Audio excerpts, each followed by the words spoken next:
Muito bom estar com vocês novamente.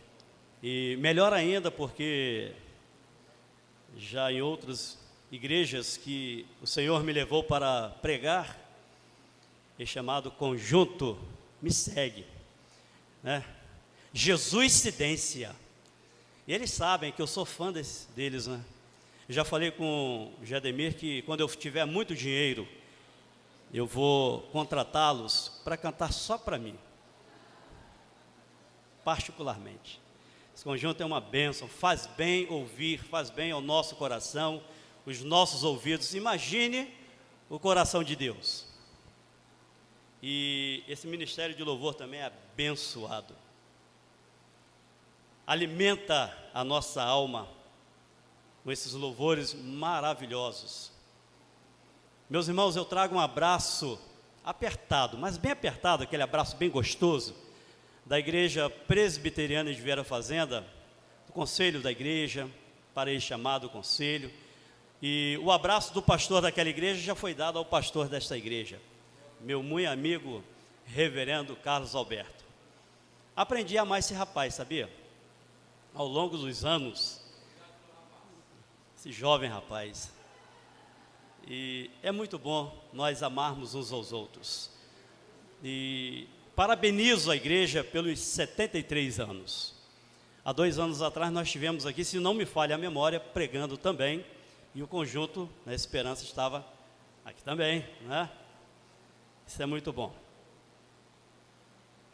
A minha esposa é chover no molhado, dizer que ela é a mulher mais bonita da igreja, todas são lindas, mas ela é a mais, né? Precisa ficar repetindo essas coisas. E ela até fala, não fala, mas não tem jeito, né? Vem na boca e sai, não tem jeito. Muito bem, queridos. Deixa eu perguntar uma coisa a vocês. Vocês estão preparados para adorar a Deus? Verdadeiramente preparados para louvar a Deus? Pergunta é essa? Mas já chega assim, né? Um soco no pulmão.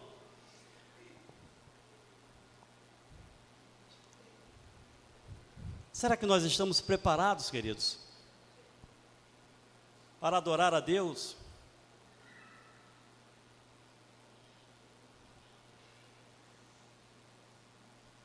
É algo para nós pensarmos. Porque quando está tudo bem na minha vida, fica muito mais fácil ouvir o conjunto Esperança, maravilhoso, muito bom, aqui juntamente com vocês, sem nenhum problema, sem nenhuma restrição. Isso é muito bom, é fácil, e eu estou preparado para adorar o meu Deus. E aí, quando vem os problemas, as dificuldades, as enfermidades, as perseguições, será que nós ainda dizemos que estamos preparados para louvar a Deus, para adorá-lo?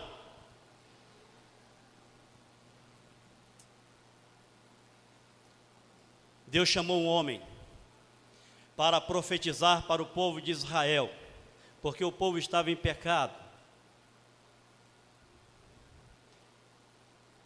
E disse para que ele falasse para aquele povo e pregasse uma mensagem de destruição.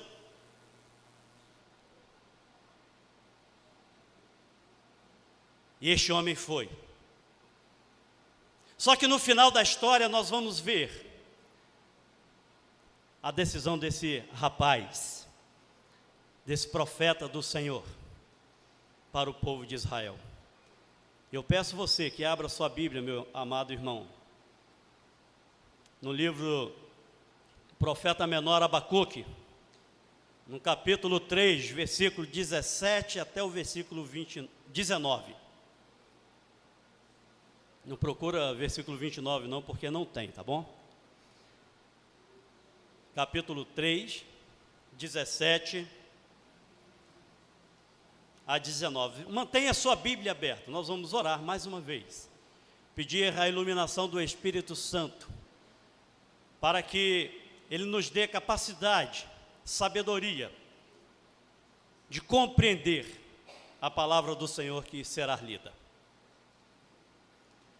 Se você quer ajuda, eu sei que é difícil encontrar esse livro do profeta Abacuque, fica entre Gênesis e Apocalipse, tá bom? Eu acho que eu ajudei bastante. Está depois de Daniel. Daniel é mais fácil. Ezequiel, Daniel, né? E aí por aí vai, os profetas menores, até chegar Sofonia. Você vai passar também por Jonas, não é isso? Sofonia não, Abacuque, está antes de Sofonia. Pertinho de Sofonia. Maravilha, que ajuda maravilhosa. Você achou? Amém? Você não achou misericórdia? Vamos aguardar para que todos achem para nós fazermos uma leitura bem bonita de louvor e adoração ao nosso Deus. Vejo alguns irmãos desfolhando a Bíblia.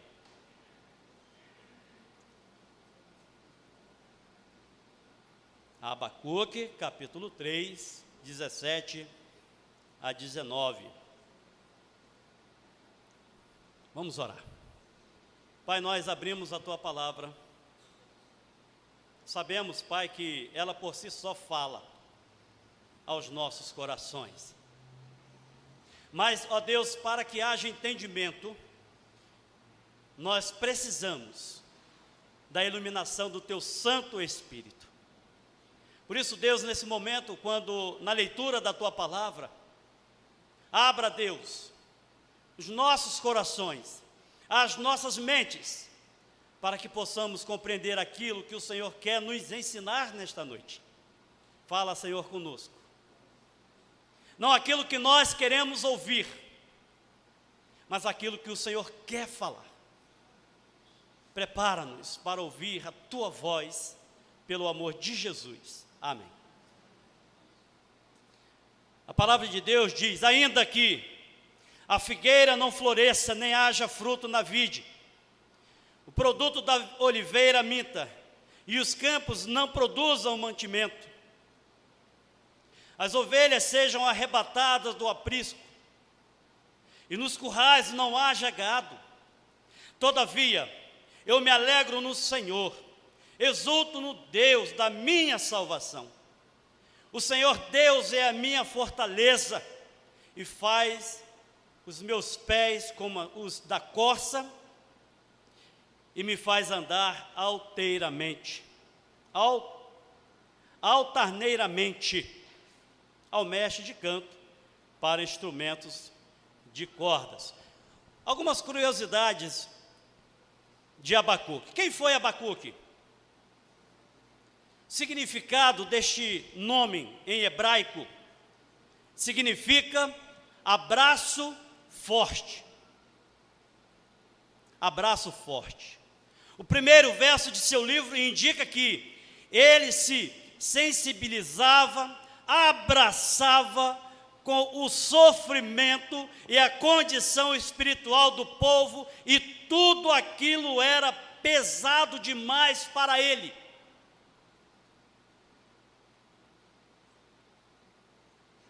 O peso que viu o profeta Abacuque, como nos revela o versículo 1, sentença revelada a este profeta de Deus, contra o povo de Israel. Era o peso do pecado, o afastamento de Deus, como também o peso do castigo divino, usando como instrumento os caldeus, um povo totalmente perverso, para puni-los. Ele era profeta, poeta, levita. Ele é considerado um profeta sacerdote, pois no lugar de trazer a mensagem de Deus ao povo, ele leva a mensagem de angústia, sofrimento ao povo de Deus. O versículo 19 aponta que ele era encarregado de música sacra no templo de Jerusalém. Ele era oficialmente qualificado para participar dos cânticos litúrgicos do templo. Abacuque enviou, ou melhor dizendo, Abacuque viveu e desenvolveu o seu ministério no início do surgimento do Império da Babilônia. A possível data de seu ministério está entre 620 a 612 a.C. A mensagem do profeta era apostasia, sofrimento, julgamento da parte de Deus. Aí volta a pergunta, meu amado: será que esse povo estava preparado realmente para adorar a Deus? Se vier a perseguição, se vier o sofrimento, meu amado reverendo Carlos Alberto, será que nós estamos preparados realmente, diante do sofrimento, a louvar e adorar a Deus? O rei de Judá, Joaquim, conduziu o povo de volta à idolatria e para longe do Senhor. Como resultado, Deus aqui está prestes a julgar a nação de Israel. O profeta Abacuque está tendo dificuldade de entender o porquê que Deus estava agindo desta forma. Porque se Deus é amor, por que Ele vai destruir o seu povo, vai matar o seu povo? Se aquele povo, na mente, no coração de Abacuque, pedisse perdão, se arrependesse de seus pecados, abandonasse a idolatria, voltasse ao primeiro amor, Deus com certeza abraçaria novamente aquele povo e ele não precisava levar esta mensagem de destruição. O profeta Abacuque é muito parecido com Jó, muito. Ele questiona a situação, mas no final ele percebe que Deus não é para ser adorado pelo simples fato de providenciar bens materiais e bênçãos físicas na vida, mas simplesmente porque Ele é Deus. Porque Ele é Deus. Assim ele termina suas palavras com um cântico de ação de graças a Deus, por quem Deus é e por seus benefícios imutáveis que alcançam aqueles que o conhecem. O profeta Abacuque tinha motivos para se preocupar, mas ao invés disso, queridos irmãos, ele escolhe adorar. As palavras-chave são embora, e ainda que o profeta Abacuque está dizendo: eu, com certeza, não entendo tudo o que está acontecendo, mas eu vou dar louvores a esse Deus. Meus irmãos, isso nos chama a atenção, diante da situação que nós estamos vivendo. Deixa eu confessar o meu pecado para você, e provavelmente você comete esse mesmo pecado. Eu condeno muito, eu condeno muito uma pessoa que tira uma vida de seu próprio filho com 5 meses de idade. Eu condeno muito uma pessoa, por causa da ganância da riqueza, mata sua própria irmã e ainda corta aos pedaços.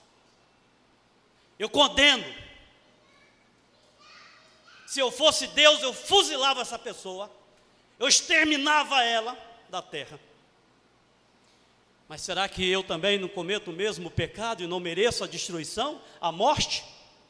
Assim como o povo de Israel estava traindo Deus, aquele que tirou eles do Egito, da escravidão, debaixo das garras do rei perverso, que se dizia o olho vivo da terra, como se fosse um Deus, e julgava o povo, e o povo hebreu sofria, e Deus ali pela sua graça e misericórdia tira esse povo, leva para o deserto, sustenta no deserto, mostra a graça mostra o seu poder, mostra o seu amor para aquele povo, porque as suas vestes não se gastavam, as suas sandálias não se gastavam, eles não sentiam frio, eles não sentiam o calor do deserto, porque eles eram acariciados, protegidos por Deus. Mas depois eles mesmos fizeram um bezerro de adoração, preferindo abandonar o seu Deus. Aí eu pergunto novamente, você, querido, está preparado para adorar a Deus mesmo diante das adversidades, das perseguições? Será que nós também não merecíamos ser destruídos? Por isso, meu querido irmão, quero citar aqui 3 razões porque nós devemos adorar o nosso Deus. Para adorar o nosso Deus, a primeira razão, porque Ele é imutável. Deixa eu dizer uma coisa para você. Se Deus agisse conforme nós agimos, nós já seríamos todos consumidos. Já seríamos todos consumidos, porque nós desobedecemos. Abacuque está pintando um retrato sombrio do futuro, mas ele fixa o seu olhar em Deus, em um Deus que é sempre o mesmo. No versículo 19, mostra a palavra Senhor, que significa Yahvé ou Javé, o autor existente, eterno, imutável, Deus que guarda o conserto, o eu sou. De fato, eu, o Senhor, não mudo. Por isso vocês, descendentes de Jacó, não foram destruídos. Malaquias 3:6. Toda boa dádiva e todo bom dom perfeito são lá do alto, descendo do Pai das luzes, em quem não pode existir variações, ou variação, ou sombra de mudança. Tiago 1,17. Deus permanece tendo caminhos e planos para a minha vida e para a sua vida, mesmo sendo nós pecadores, desobedientes e muitas vezes desviando dos caminhos do Senhor. Então o que nos cabe fazer é colocar tudo diante do altar do Senhor, dando-lhe graça por tudo. Por tudo. Regozijai-vos sempre, orai sem cessar, em tudo dai graças, porque esta é a vontade de Deus em Cristo Jesus para convosco. 1 Tessalonicenses 5, 16 e 18. Já que Deus não muda, seus planos, sua vontade na minha vida e na sua vida, o que nos resta é descansar em seus braços. Deleita-te no Senhor, e Ele satisfará os desejos do teu coração. Entrega teu caminho ao Senhor, confia nele, e o mais Ele fará. Salmo 37, 4 e 5. É entregar, meu irmão, se deleitar das bênçãos de Deus para as nossas vidas. E eu comparo as bênçãos de Deus para as nossas vidas com um bolo bem gostoso, que dá vontade de comer ele todo de uma vez. Mas se nós comermos, nós vamos passar mal. É assim as bênçãos de Deus. Ele tem as mãos cheias de bênçãos para nos dar, mas Ele nos dá uma fatia todos os dias, porque Ele sabe, conhece a medida do nosso coração e conhece aquilo que nós somos capazes de suportar.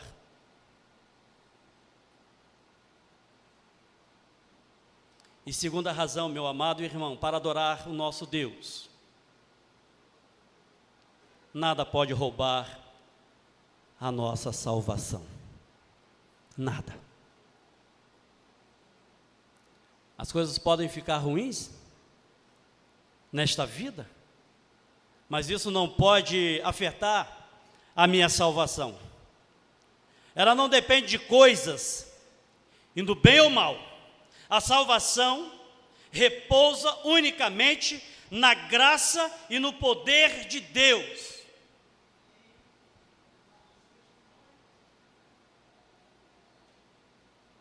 A vida é incerta, na melhor das hipóteses. Um diagnóstico médico pode mudar tudo.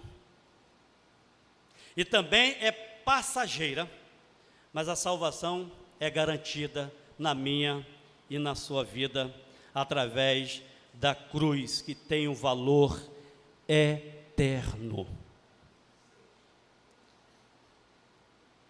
Não há vida cristã sem o reconhecimento de que o salvo em Cristo já foi imensamente agraciado com a salvação.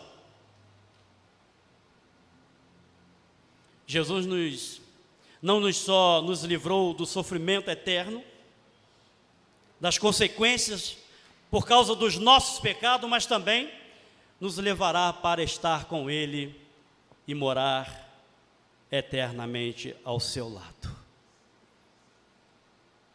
Salvação, libertação do pecado. Um dia, queridos, eu e você, nós vamos voltar para casa. Lembra quando Jesus foi assunto aos céus? Jesus voltou para casa.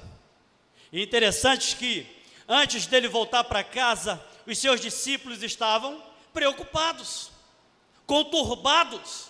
E aí Jesus chega para eles e acalenta com suas palavras: não se turbe o vosso coração, credes em Deus, credes também em mim.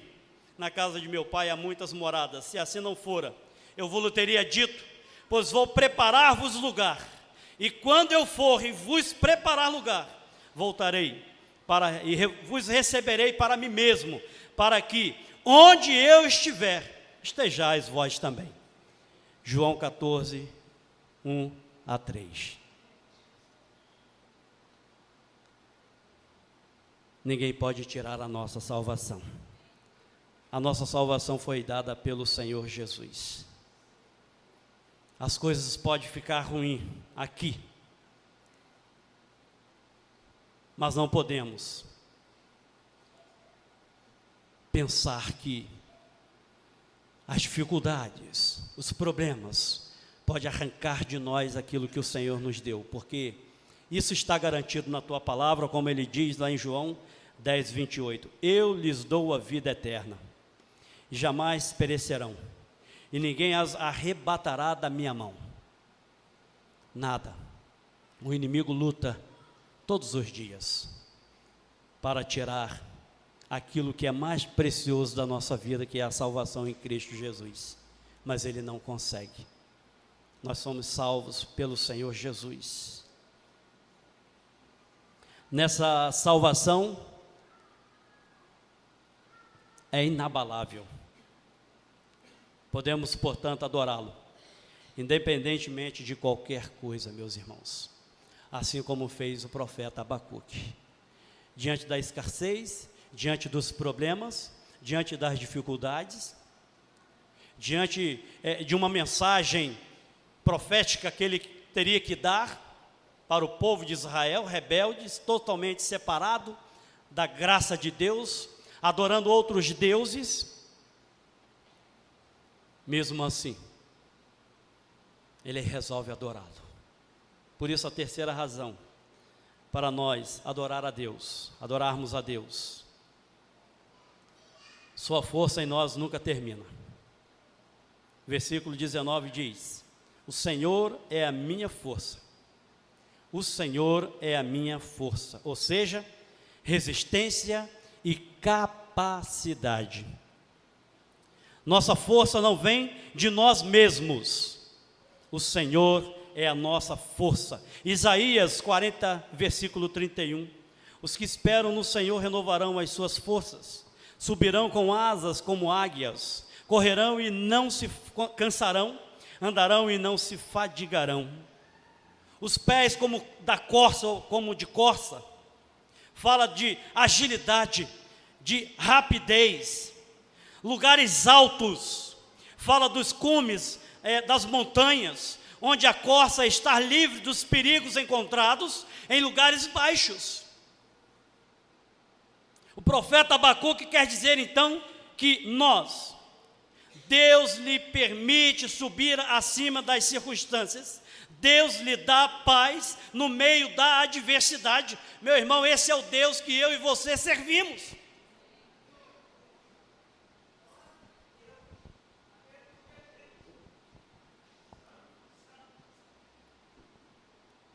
...73 anos de organização. Ouvimos aqui a história desta igreja. E eu achei muito interessante a palavra da irmã, que passaram-se por muitas provações, lutas, mas as vitórias foram maiores. É isso que Deus faz conosco, pecadores, miseráveis homens que somos, sem nenhum merecimento da sua graça, porque nós não temos diferença nenhuma, reverendo Carlos Alberto, minha irmã, daquele povo que desobedeceu, preferiu seguir outros caminhos.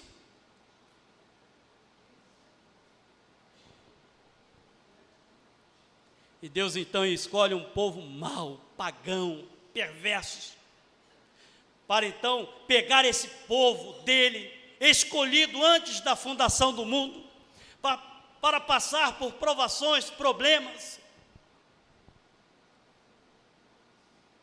Eu gosto muito do Salmo 137, se não me falha a memória, porque o 126 vai falar sobre o retorno do povo da Babilônia para a volta à sua terra. Aí o Salmo 126 vai dizer: quando o Senhor restaurou a sorte de Sião, ficamos como quem sonha. Então a nossa boca se encheu de riso e a nossa língua de júbilo. Grandes coisas tem feito o Senhor por eles. O povo dizia. E aí eles repetem: com efeito, grandes coisas fez o Senhor por nós. Por isso estamos alegres. Restaura, Senhor, a nossa sorte como a torrente do Negueb, seco, árido. Quando a água caía, as primeiras chuvas, era a mesma coisa quando a gente joga aquela bolinha, né, de ping-pong no chão, que ela quica. Era exatamente o pingo de água quando batia no solo. Os que com lágrimas semeiam, com júbilo ceifarão. Quem sai andando e chorando, enquanto semeia, voltará com júbilo, trazendo seus feixes. Como é que poderia nascer algo naquela terra? Mas pela graça do Senhor, quando vinha a chuva, aquela terra árida ficava verde e havia fartura. Meu irmão, não é assim comigo e com você? Esse é o Deus que nós servimos. Mas aí quando nós olhamos para o Salmo 137, o salmista louva a Deus desta forma: às margens do rio da Babilônia, nós nos assentávamos e chorávamos, lembrando-nos de Sião. Nos salgueiros que lá havia, pendurávamos as nossas harpas, pois aqueles que nos levaram cativos nos pediram canção, ou pediam canções, e os nossos opressores que fôssemos alegres, dizendo: entoai-nos louvor. Alguns dos cânticos de Sião. Como porém haveríamos de entoar o canto do Senhor em terra estranha? Se eu de ti me esquecer, ó Jerusalém, que se resseque a minha mão direita, apegue-se-me a língua ao paladar, se me não lembrar de ti, se não preferir eu, Jerusalém, a minha maior alegria contra os filhos de Edom. Lembra-te, Senhor, do dia de Jerusalém, pois diziam: arrasai-a, arrasai-a até os fundamentos, filha da Babilônia, que hás de ser destruída. Feliz aquele que te der pago do mal que nos fizeste. Feliz aquele que pegar teus filhos, esmagá-los contra a pedra. Você está preparado, meu irmão, para adorar a Deus? O salmista não estava, mesmo sabendo que Deus restauraria, daria toda a herança que eles pertenceriam, voltando para a sua terra, restauraria a sua terra. Agora eles dizem: como é que eu posso adorar a Deus desta forma, vivendo nesta miséria, nesta desgraça? Como é que nós podemos louvar a Deus muitas vezes se cairmos em desgraça? Será que nós não citaríamos esse salmo precatório também? Conforme eu disse aqui, meu irmão, confessei o meu pecado para você. Eu não sei o que faria daquela mãe que matou aquela criancinha de 5 meses, 4, 5 meses de idade, afogando numa piscina.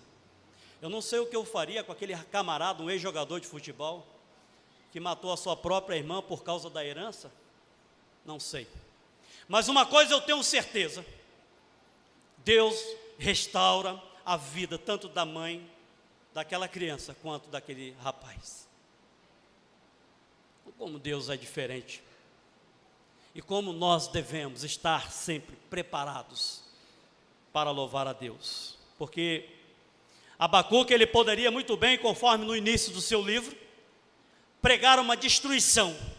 Mas aí ele muda, porque ele era músico.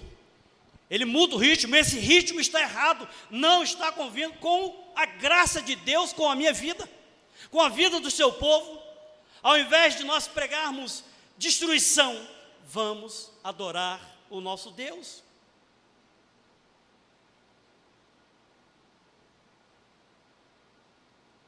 O profeta Abacuque nos ensina muito através desta canção. E podemos concluir dizendo: em seus desafios, o profeta Abacuque aprendeu uma lição valiosíssima e também passou para nós. Primeiro, que Deus é a nossa salvação, é alvo da nossa adoração. Não importa, querido, as circunstâncias, não importa.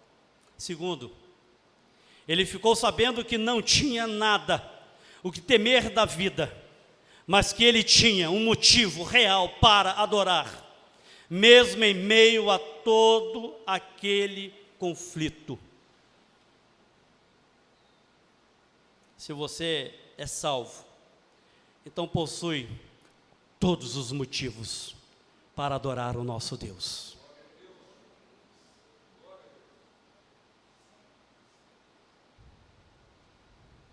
Olha para o Senhor. Olha para o Senhor. Incline-se para Ele, meu amado irmão e irmã. Seja grato a Ele, apesar das adversidades. Sejamos gratos a Ele.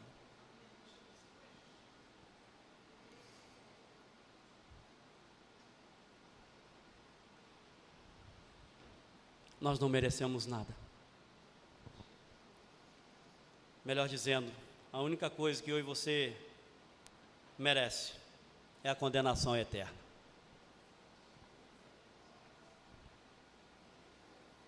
É a condenação eterna.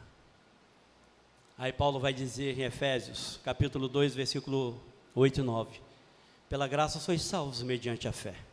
Isso não vem de vós, é dom de Deus, não de obras para que ninguém se glorie. Ah, meu irmão, se não fosse a graça do Senhor sobre a minha vida e sobre a sua vida. Lamentações de Jeremias, capítulo 2, versículo 22, capítulo 3, versículo 22. As misericórdias do Senhor são as causas de nós não sermos consumidos. E as suas misericórdias são eternas, não tem fim. Deus não muda, jamais. Ele é imutável. Deus jamais mudará. Ele é o mesmo ontem, Ele é o mesmo hoje e será eternamente. Ninguém pode roubar a minha salvação e nem a sua salvação. Ninguém. Jamais pode tirar aquilo que Deus nos deu. Ele nos deu, pronto, acabou. Se eu prometer a você, meu irmão, que eu vou te dar R$100, R$100 só, amanhã, mas você fez algo que eu não gostei, conta mais comigo não, meu irmão, não vou lhe dar de jeito nenhum. Você me aborreceu, você me magoou. Quantas vezes eu e você magoamos Deus? 73 anos de organização. Quantos já passaram por esta igreja e não foram perfeitos? Assim como desde a fundação do mundo, ou melhor ainda, desde a queda, todos pecaram e carecem da glória de Deus. Todos. O homem, segundo o coração de Deus, cometeu um pecado de morte. O profeta chega para ele, mas você não vai morrer. Ele sofre as consequências. Fica 7 dias de joelho no pó, rasgou as suas vestes, sem se alimentar, em jejum, orando, para que Deus devolvesse a saúde de seu filho, através de um pecado. E o profeta disse, você era para morrer, mas você não vai morrer. E conta uma historinha para ele, né, que nós conhecemos. Mas a criança vai morrer. Deus mudou, por causa da oração de Davi. Deus mudou e disse, agora Davi, você não é mais o homem segundo o meu coração. Davi permaneceu, um homem segundo o coração do Senhor. Deus mudou sobre a vida daqueles que passaram aqui durante 73 anos. Mudou a opinião. Magoou, não vou lhe dar mais a bênção, retiro. Magoou, vou arrancar de você a salvação, não te dou mais. Não, meu irmão. Deus tirou a sua bênção, tirou a sua salvação, porque você desobedeceu. Esse foi o reconhecimento de Abacuque. Por isso, para nós encerrarmos esta mensagem, eu gostaria de louvar ao Senhor com este cântico que diz, mesmo que não haja fruto na videira, mesmo que não haja flores no jardim, até mesmo que a figueira não floresça, nem chova na terra, nem a erva cresça, há um Deus no céu olhando para mim.